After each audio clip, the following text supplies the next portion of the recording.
We've talked a lot about Half-Life on this channel, but we've only rarely taken a look at any mods. Today, we take the first step to fixing that by looking at a mod that just released its first chapter, Signal Lost. And if you don't want any spoilers, I'd recommend this to absolutely anyone who's played and enjoyed a first-person shooter. You don't even have to own Half-Life on Steam, it comes in its own file. Go and play it right now if you want to know as little as possible, the link's down below. So what exactly is Signal Lost? Essentially, it takes Half-Life Uplink, the best piece of Half-Life content Valve ever made, and reimagines it while throwing a bunch of concepts and locations from the Half-Life Alpha into the mix. So rather than strictly remaking one or the other, it sets out to take a bunch of cool stuff from both of them to build something unique. The basic plot here is nothing groundbreaking. Gordon wakes up 2 days after the resonance cascade, wanders around a bit, then meets up with a scientist who tells him he needs to tune the satellite thing to send the all-clear to the the X-Lab so people can get to relative safety. The game itself runs on a modified version of Zash 3D, a Half-Life source port that I generally don't use for videos. Even though it has the cool old menu from the CD release of Half-Life, it's unofficial, can't use any engine code because Valve hasn't released that, and I can't get raw input on the mouse to work. However, it allows creators to do a lot more than standard gold source, stuff like more particle effects, less limits on models and geometry, better lighting, all kinds of cool stuff. And Signal Lost shows that off with some of the best atmosphere of any Half-Life mod, sometimes surpassing what Valve and Gearbox were able to do. The lighting, the use of colors, the particles, the design, it's all just fantastic. The first few maps in particular give it an almost horror movie feel, all blue and stuff like the first Halloween. And then you get to these spots from the Alpha or Uplink that are still obviously the same locations, but changed in such a way that they still work without that reference and look good with all of the original areas. Like, when I got to this room from the start of Uplink for the first time, I was afraid to move forward because I didn't know what would be up those stairs until I saw this big blast door to the left. It's fantastic stuff. The latter half is a bit less in your face about its greatness. I kinda just felt like I was playing a really good part of Half-Life, but still, it felt like a really good part of Half-Life. You know, Half-Life, my favorite game, one of the best games ever made, like a really good part of that game.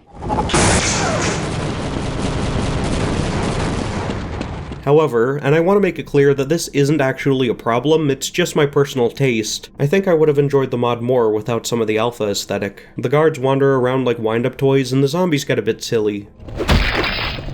There's also a few sections where Signal Lost just throws things from the alpha at you, and they don't add much to the gameplay. There's a room where one of those anus-having alpha crabs leaps out of nowhere, and it's the only one in the game. Not sure why that has to be there. Nonetheless, I wouldn't take any points away for this stuff because it's part of the point of the mod. It'd be like complaining about the one-liners in a Schwarzenegger movie. You're fired.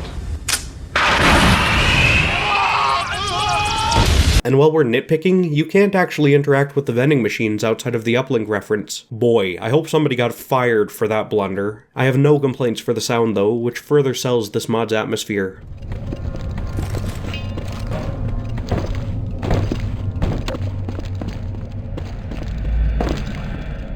A lot of it's just very ghostly and ambient. In fact, when I was looking for music in the files, I found a ton of these musical soundscapes that really help add to the feelings of dread you get in that first half.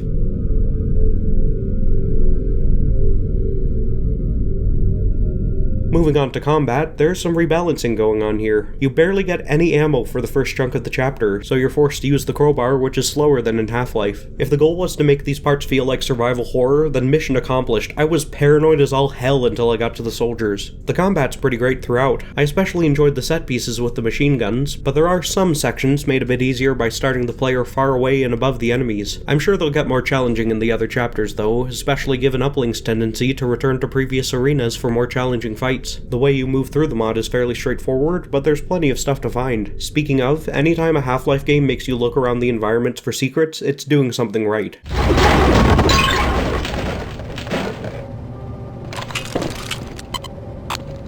This is easily one of the best mods I've played in recent memory, and this is only the first part. And this isn't all the creators working on. Apparently, this was made to help with Burnout on our main project, Starlight. I can't wait to see how that one turns out, and I'm very excited to see where Signal Lost goes from here. The demo ends on a cliffhanger, as all good demos do, with that possibly evil scientist cut from Half-Life 1. Overall, if I were to rank this with a perfect 10 being the original Half-Life, I would give Signal Lost a 7.5. That's higher than I'd rank any of the Gearbox games, and this is still just an introduction. It's kinda rare to see a big release of something this good in Gold Source nowadays, but I'll do my best to cover other mods as they release. The future looks bright. I've been watching a lot of really promising mods in development for the last year or so, and I hope to return to Signal Lost in the future as more content comes out. Until then, get this demo. Play it. Play it now!